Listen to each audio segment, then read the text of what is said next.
I've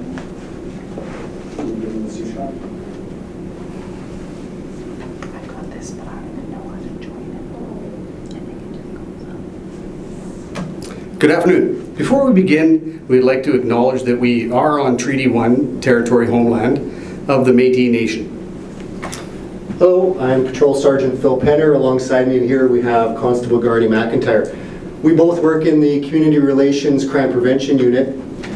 One of the roles is that we provide presentations to the public. We provide tips and tools on crime prevention for members of our community to utilize. So due to the recent circumstances, we're trying something brand new today. We're going live via Facebook. We think this is a great way for us to remain engaged with members of our community. So we also do want to say that just remember we are in this together. And during our presentation, if you do have questions, we are accepting them.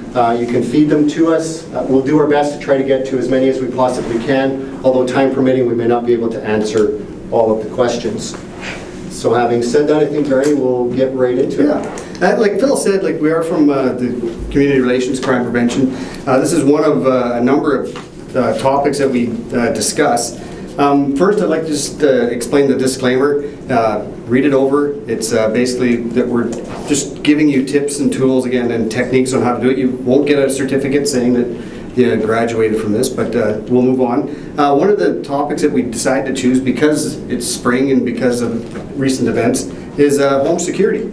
A way that you can basically equip yourself for the upcoming spring and to make your home safe. Yeah, so up on the screen right now, what we have is a pie chart showing the different methods of entry into a residence. And as you can see, it's no surprise that 66% are through a door and about 22% through windows. So the majority of these break-ins are happening either through a window or through a door.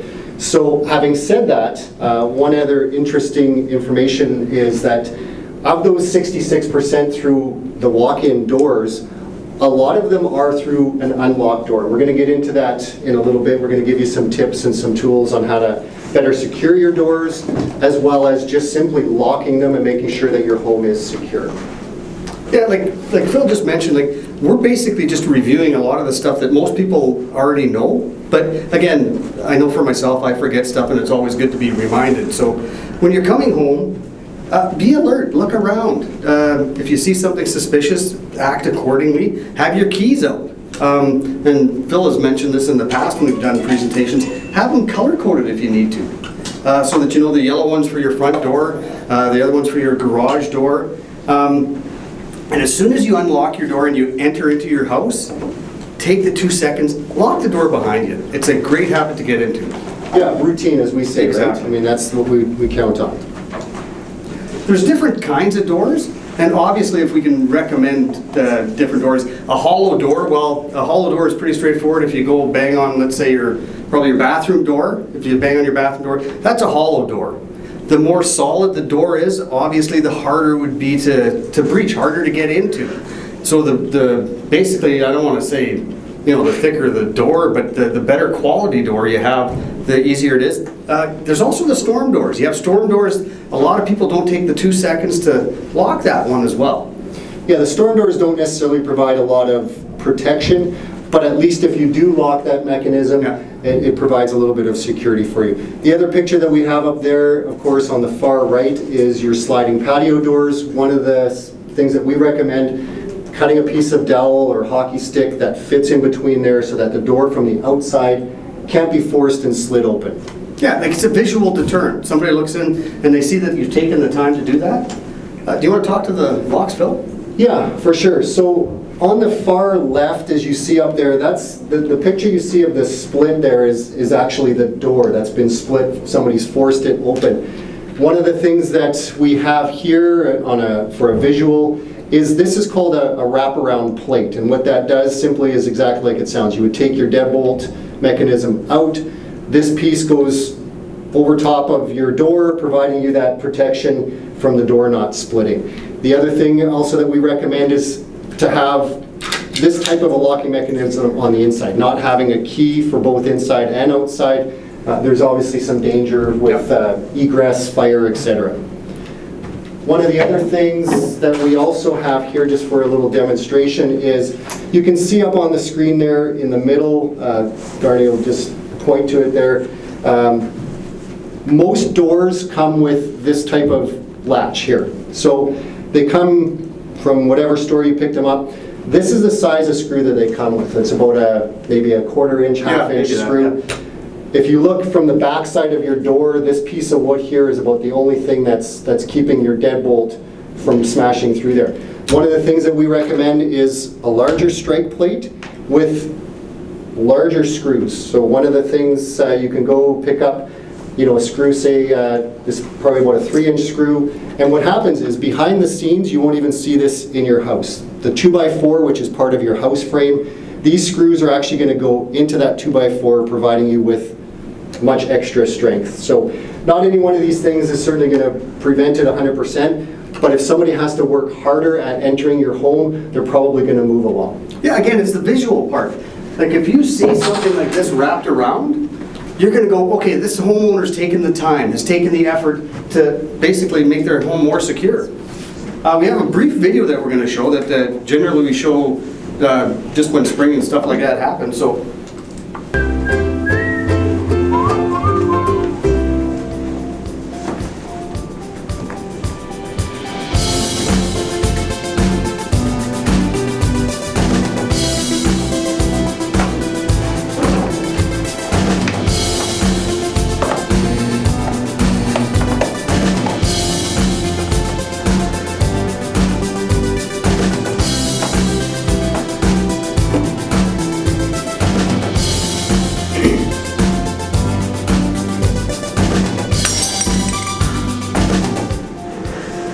Would you do this?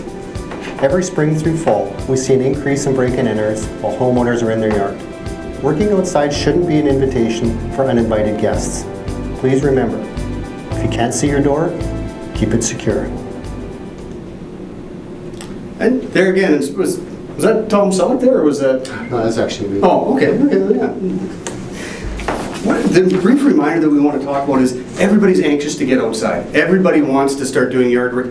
Again, you take the time to ready yourself, but like anything else, like you get your gloves on to do some work outside, you get to make sure all your equipment's, you make sure that you lock all your front doors. Like, tell them what you do, Phil. Yeah, so every spring and fall, usually we will put out messaging such as this. People are enjoying their yard, whether you're doing yard work, you're having a drink in your yard. A lot of times the front door is left open, get some fresh air, your windows are left open. Myself, when I'm cutting my grass in my yard, my doors are locked and my alarm is on, so that if somebody did enter my home and I didn't hear them kicking at my door, my alarm audible will alert me to the fact that something's going on. It literally takes about 30 seconds for somebody to walk in your front door while you're doing yard work in the back, grab your keys, your purse, a laptop, whatever the case is, and they're in and out before you would even know what happened. Yeah, and again, like you have machinery running generally, or you have music on, and you're distracted. To touch base on this, what we recommend is it's called the 3-foot by 7-foot rule. So you want to trim back all your bushes and stuff like that to make it more safe, so that when you look out, you can have a great sight line. But not only that, you want your neighbors to be able to see if there's something's going on. As far as, you don't want the shrubs and stuff to cover your windows, so that basically the bad guy has cover and nobody's going to see what he's doing. Yeah, exactly. We'll just take a few minutes to talk about, we said earlier on, of course, the two main ways to break into your home would be through a door and through a window. A couple of things that you can do to help prevent this. There is a film that you can get that actually goes on the inside of your windows. It's a shatterproof film, so that the glass obviously stays intact and doesn't allow that entry. The other picture there is from a basement window, and there are bars that you can get. The one thing that you do have to make sure is that there is an egress, and by that we mean fire restrictions tell you that that window has to be able to be open from the inside, unlocked or whatever from the inside, so you can't have a permanent locking window system in your basement. And again, I think we get into this a little bit later on, but what I want to touch on too is that going back to spring and opening up your windows, you have the screen on, and even on the second floor, what have you, check around your yard. Like what some people do is, we've had it, and I know you've taken calls, and I've taken calls where somebody's pushed the barbecue up, and they've climbed on top of the barbecue, the window's open, they cut the screen, in they go, picnic tables or another. So take the time in your backyard to sort of, you know, because you don't want that crime of opportunity where somebody sees you and goes, hey, this is an easy entry. Yeah, and one of the things that Garnie and I hear a lot is, oh, I just went to the corner real quick, I left my windows open, or I didn't lock my door. And what we're recommending is that anytime you leave your place, that you lock it up. You lock your doors, you lock your windows, just taking that extra step of precaution. Lights, lights, lights, lights. You know what? The brighter, the better. That's sort of my motto. And when you do have outdoor lights, motion lights are fantastic, timer lights are fantastic, but you also want to take that extra step, make sure they're high enough, make sure they're tamper-proof ones now that make it very difficult for somebody to basically make them not work.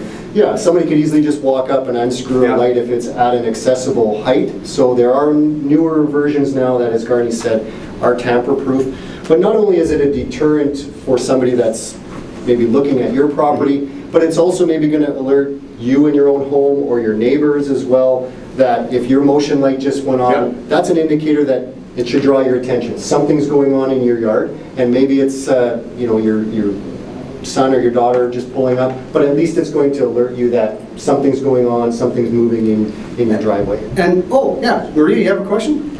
Yes, we do have a question. Where is the best location to install a motion sensor light? Oh, fantastic question. Again, take a survey of your own home. Walk around. Figure out where sort of, lack of a better term, the blind spots are. It's like Phil said, when you get home, it's great to have lights so you can see where your key's going in. Blind spots around the corner, above the garage. And I can't stress enough, on your address as well. Back lanes. Yeah, and sometimes even multiple areas on your home, right? I mean, you may have to install more than one set of lights, right? We all want to, obviously expenses is sometimes an issue, but you want bang for your buck, right? Put them in a spot that's going to maximize that lighting for your property.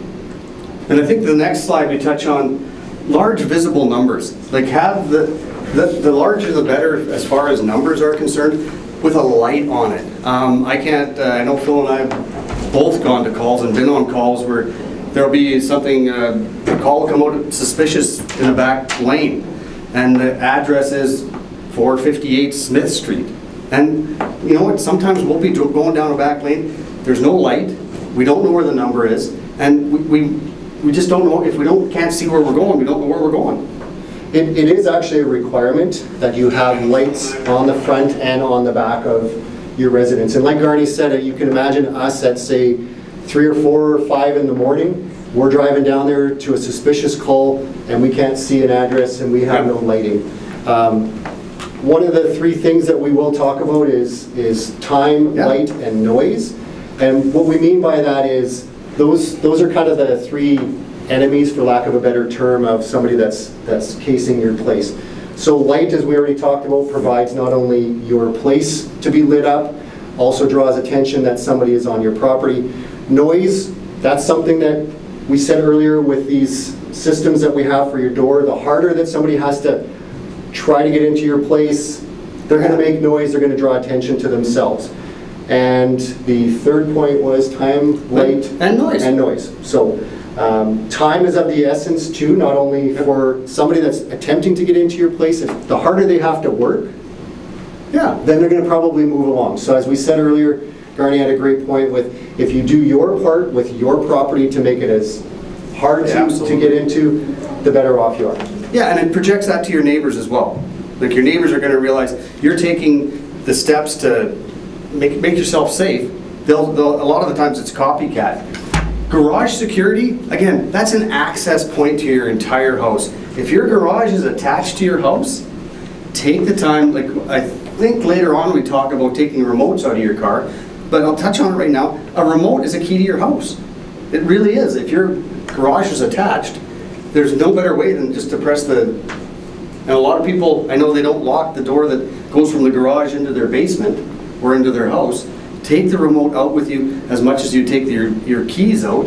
And if you've taken the time to have a remote put in, take the time, 5-6 seconds for a garage door to go down.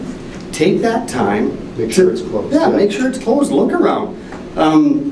Phil and I did a presentation where a lady told us that she backs out of her garage, makes sure the door goes down, then she winds down the window, looks out, and waves to her house.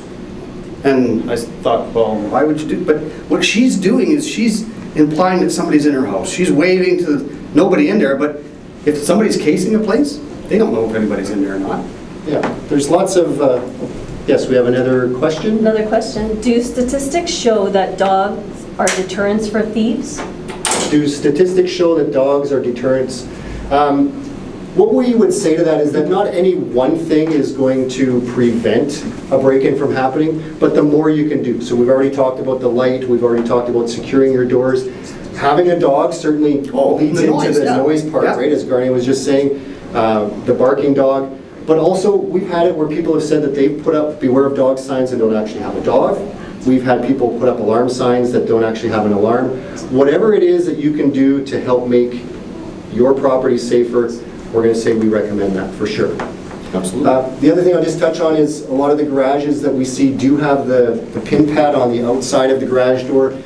Same thing as your bank card, it's a PIN number. Be careful as to who you're giving out that number out to. And often we also would recommend that you do change that alarm code. So in your home, your PIN number, etc., you can change those up. Okay, we'll go on to apartment security. And when I say apartment security, what I'm referencing here is a lot of people have switched over to the key fob. Basically, it's your keys, the old-time keys, and most people still have the old-time keys. But if you move in somewhere, get the locks changed, because you have no idea how many people have access to your building. If you have given out, the previous person might have given out 5, 7, 8, 10 keys. Same with the key fob. Make sure the key fob has been reset, meaning that, you know what, you're the only person that has it. Be careful, limit on how many people you hand out your fobs to, how many people you hand out your keys to. You want to talk to the... Yeah, so the other picture up there, which is pretty common in an apartment, is people have their names that light up or are scrolled through there. We recommend that you either just have your initials, or a lot of blocks, if you ask them, they'll program it so that not even your suite number is on there. It's another code, it's another number. Making sure that if you are expecting visitors, maybe they could even just phone you directly. One of the other things that we stress, and we see this all the time with incidents that happen in apartment blocks, is letting someone else in. So we see it where someone walks in, they buzz at an apartment and say, hey, can you let me in? And someone lets them in. If you aren't expecting someone and you don't know who it is, don't let them in. Conversely to that, we would say if you're walking into your block and someone is trying to follow you in, make sure that you can ask them, like, I don't recognize who you are, please wait outside here, or please buzz whoever it is that you're waiting to get in to see. Yeah, and it's like anything else, if you feel suspicious or, you know, like, basically you trust your instincts, if you think something's not right and somebody's going to come in behind you, take the 2 seconds to go, sorry, I'm not sure who you're coming in to see, but in the same breath, don't put yourself in harm's way. Don't confront anybody. Really, we never ever recommend you confront somebody just because if they want to push by you, let them push by you. Let somebody know. Right. The other thing we would say too, I mean, you can also let your neighbors know, right? If you are going to be going away, you can give them a quick call. A trusted neighbor, of course, letting somebody know that, hey, Garnie, I'm going to be away for a week or so. Just keep an eye on my place. There's not supposed to be anybody here. That type of thing. Yeah, for the most part, you know who's who in your apartment building. For the most part, that we found.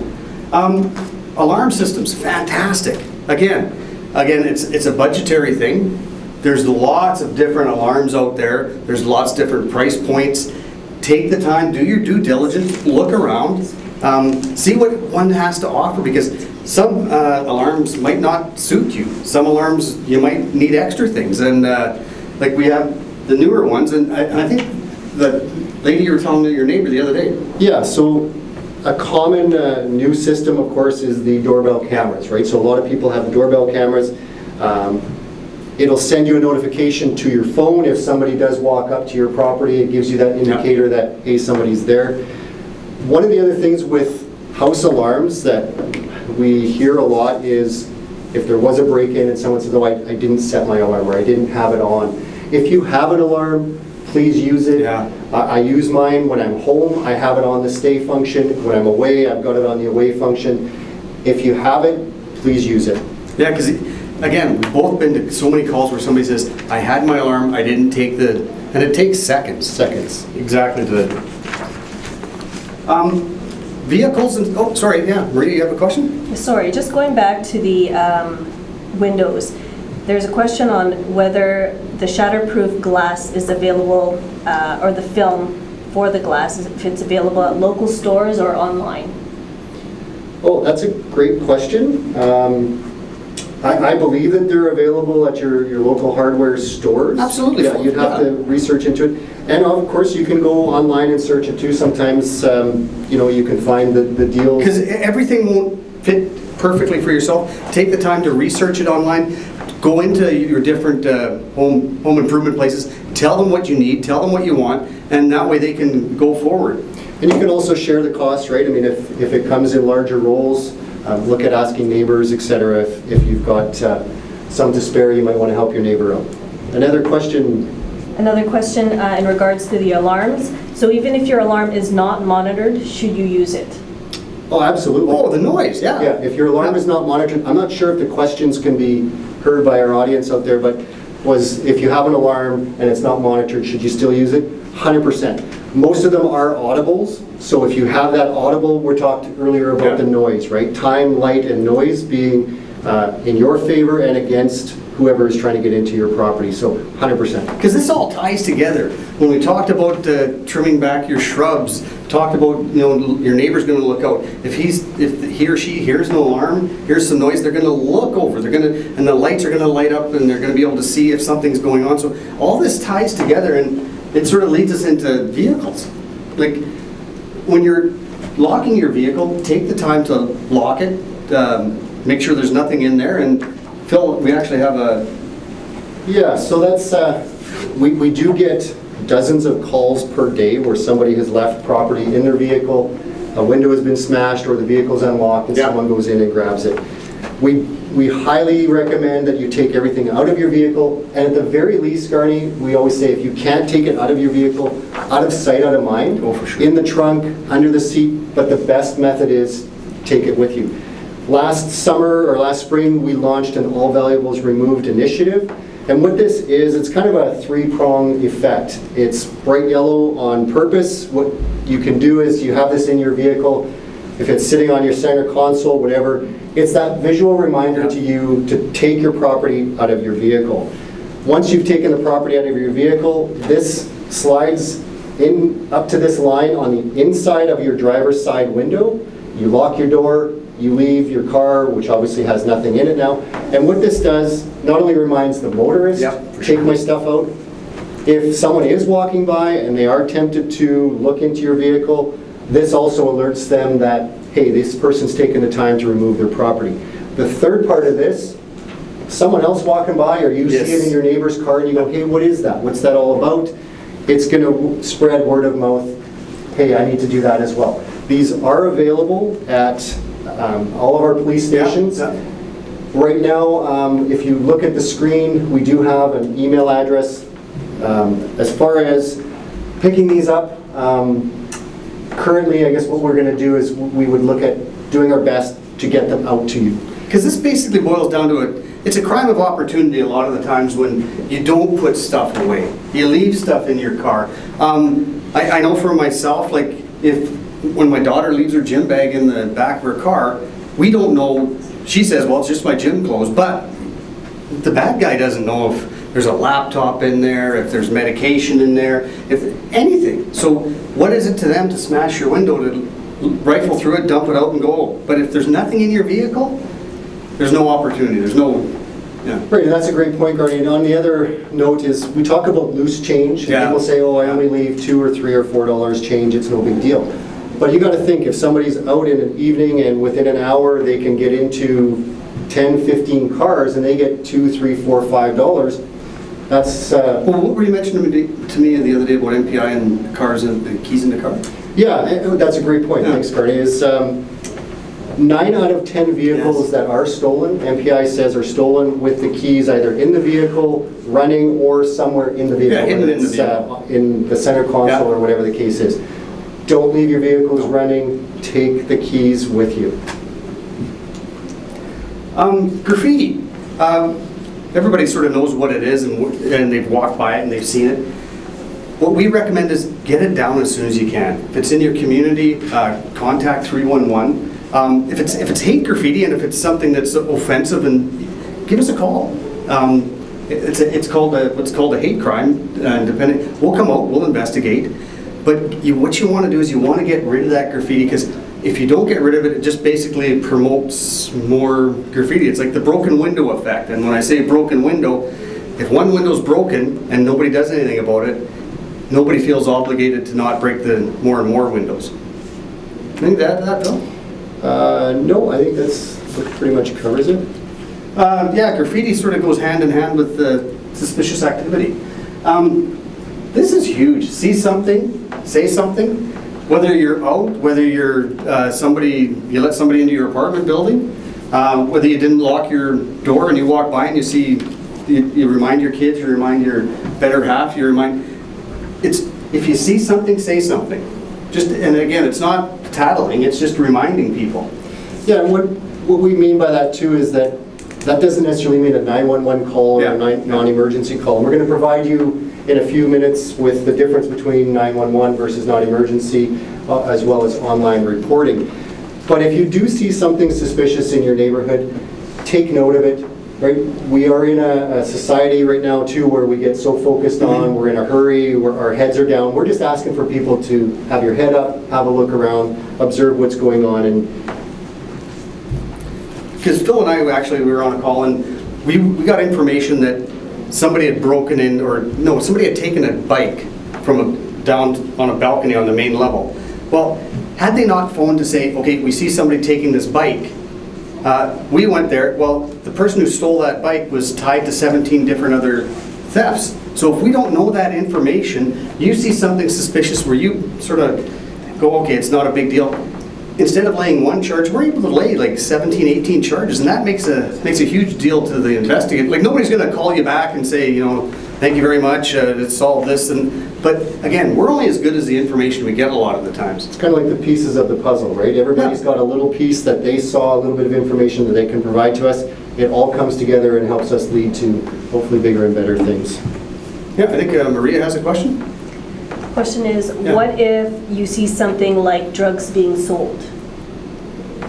Oh, yeah. Okay, yeah, that's a question that we do get often is, we say that you can call the non-emergency 986-6222. It really depends. It's hard to say what we would do in those types of situations. A lot of times people think that our job is very black and white, but it's not. In a lot of ways, there's a lot of circumstances that it depends on. There is a tip line that people can phone in if they do suspect that maybe there is some drug activity in a particular area. We also do have community support units that work within districts that deal with kind of ongoing type of activity that's going on, so they might be another resource. Because I think I'm jumping ahead here, but the more information that we can garner and the more information that we get, we're able to take our resources and put them in the specific areas where we're getting the calls, where we're getting the tips, where we're getting the type of information so that we can concentrate. And again, nobody's going to phone you back and say, just because of this, but know that we do take that information and we do look at it. Yeah, we're going to talk in a few minutes a little bit, I guess we'll get into it now, is why it's important to report, right? We do have online reporting. That's how we know where to send our resources. We also have Crime Stoppers that people can phone into, so we do have many other avenues that somebody can phone in and get some information or provide us with some information. 911. Basically, it boils down to a risk to life or property requiring our immediate attention, like basically something in progress. Exactly. Yeah. Non-emergency obviously is something, we give examples of it. You wake up in the morning, you go out, your car window has been broken, no one's around, something's been taken out of your vehicle, there's no suspects. That's a non-emergency call because there's no one around. Conversely, like Arnie was just saying, if you look out your window, someone smashed your car window, they're in your vehicle, it's in progress, that could be a 911 phone call. Absolutely. The e-reporting, online reporting, we do have up there through our website.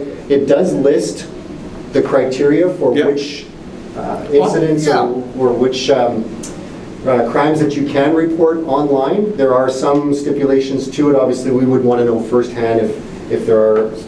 And I just read up on this morning, and when you make an online report, within 48 hours, somebody's going to read that report, and depending on the type of call it is, and again, there's so many different types of calls, somebody will read it and somebody will get back to you depending on basically the priority of the call. Does that make sense, Phil?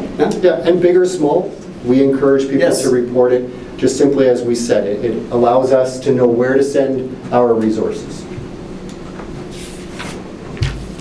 You want to talk about the crime maps, Phil? Sure. Thanks. So if you go onto our website, you'll see that there are two different maps. One you'll see is the crime stat map, and that one is, you'll see the dates are about 8 to 10 weeks with a lag, and people often will say, well, that's not an up-to-date. What those are confirmed crimes. So they've gone through a process, they've gone through Stats Canada, they've confirmed that that assault or that robbery is definitely a robbery. The other one is a calls for service map, which is more up to date. And what that is just like it sounds. It's calls for service that were in your area. You can go onto this system, you can do your neighborhood, you can scroll and make it a more refined search to your street. It doesn't give specific information to your address, so you don't have to worry if you've had something that's happened at your place that someone's going to know about it. It'll give you your block. But again, it's incidents that have been called into the police. So it's not necessarily a confirmed crime. We could go to a noise complaint and it turns into an unfounded call, which is basically, you know, there was no noise found. So those are ones where if you want to know what's going on immediately in your neighborhood, you go on there, you can have a look. It's just to heighten your awareness. Like, you go on there, you look around, and all we want people to do is just be aware, be conscious of what's going on around you. And this is just another tool to do that. It's I'm just going to say, Garnie, it's a relatively new system. There is a lot of information on there, so if you've got some time, sit down, go on there, navigate it, narrow it down, expand it, find out what's going on in your neighborhood. There's a ton of information in there. Yeah, and again, another tool that we have is the eWatch program. And what the eWatch program does is you go online, you can subscribe here, you can subscribe and unsubscribe, you can, and it cost is absolutely nothing to any of this stuff that we have spoken to. What it does is it gives you weekly safety tips, and it's sent out by members of the Winnipeg City Police. Specifically, our unit sends it out. Generally, it's on a Sunday. It's very current, it's very topical for the most part. And it gives you a general idea and overview of what's happening in your neighborhood. Yeah, and sometimes we'll also put on there, we'll advertise it. We do have some community events where we're going to be out doing a specific presentation. We can give you the heads up that that's something that's coming down the line. So that basically concludes.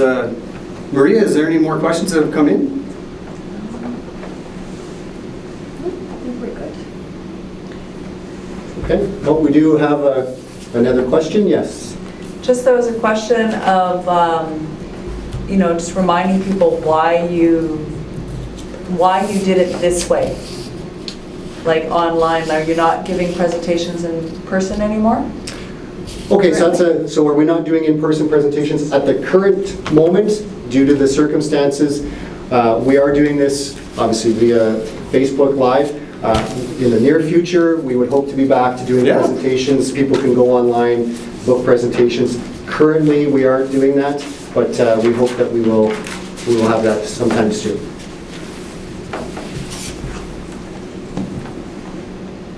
Okay, so we want to thank everybody. Hopefully, you've taken something away from the information we've provided today. And pass it on to somebody else. Exactly. Yeah. Yeah, on behalf of Garnie and myself, we thank you very much. Take care. Stay safe.